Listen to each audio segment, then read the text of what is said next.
இல்லை, அதாவது அந்த அட்டைப்பெட்டியில் இருக்கிறது விடைத்தாள் இல்லைங்கிறத அவர் சொல்கிறாரு. விடைத்தாள் இல்லை என்றால் அது என்ன ஆவணம் ஒன்று.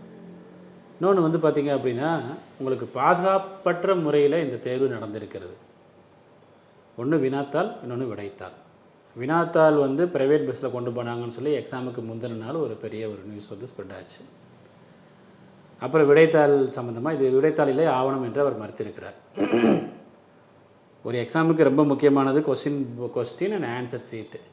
இந்த ரெண்டுலேயுமே இந்தளவு பாதுகாப்பற்ற முறையில் இருந்திருக்கிறாங்க அப்படின்னா, எக்ஸாம் ஹாலில் என்னென்ன பாதுகாப்பற்ற முறைகள் நடந்திருக்கிறது, வேல்யூஷன் பண்ணும்பொழுது என்னென்ன பாதுகாப்பற்ற முறைகள் வந்து இவங்க ஃபாலோ பண்ண போகிறாங்க, நிறைய விஷயங்கள் இருக்குது. எக்ஸாம் ஹாலில் 9:30 மணிக்கு எக்ஸாமினேஷனுக்கு வந்து பார்த்திங்க அப்படின்னா ஸ்டார்ட் பண்ணுறதுக்குன்னா 9:15 இன்விஜிலேட்டர் வந்துடுவாங்க. இன்விஜிலேட்டர் வந்து அந்த ஹாலில் 20 பேர் இருக்கிறாங்கன்னா அந்த 20 பேர் முன்னாடி தான் கொஸ்டின் புக்லெட்டை ஓப்பன் பண்ண அந்த பண்டில் அங்கே 2 பேர் சைன் வாங்குவாங்க, உங்கள் முன்னாடி தான் ஓப்பன் பண்ணணும்னு சொல்லி. இந்த நடைமுறை நிறைய இடங்களில் இந்த சமயம் ஃபாலோ பண்ணலை. இது பெரிய ஆச்சரியத்தை நமக்கு வந்து கொடுத்துருக்கு. ஒருத்தர் 2 பேர் குற்றம் சொன்னால் பரவாயில்ல, நிறைய ஸ்கூல்ஸ் திருநெல்வேலி ஆரம்பித்து கன்னியாகுமரியிலேருந்து நம்ம சென்னை வரைக்கும், கோயம்புத்தூர், ஈரோடு, நாமக்கல், திருவண்ணாமலை நிறைய ஸ்டூடெண்ட்ஸ் மெயில் பண்ணியிருக்கிறாங்க. ஈவன் வீடியோவே போட்டிருக்கிறாங்க. இதற்கு என்ன பதில் சொல்ல போகிறாங்க?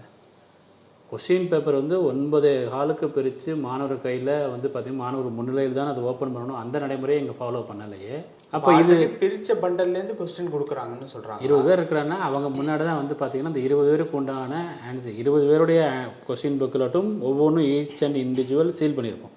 இந்த 20 மொத்தமாக சேர்த்து ஒரு சீல் இருக்கும். அந்த மொத்தமாக சேர்த்து இருக்கிற சீலை ஸ்டூடெண்ட்ஸ் முன்னாடி தான் ஓப்பன் பண்ணணும். பட் முன்னாடியே ஓப்பன் பண்ணி தான் வந்திருக்குது. இந்த குற்றச்சாட்டை வந்து டிஎன்பிஎஸ்சி மறுக்கவே முடியாது.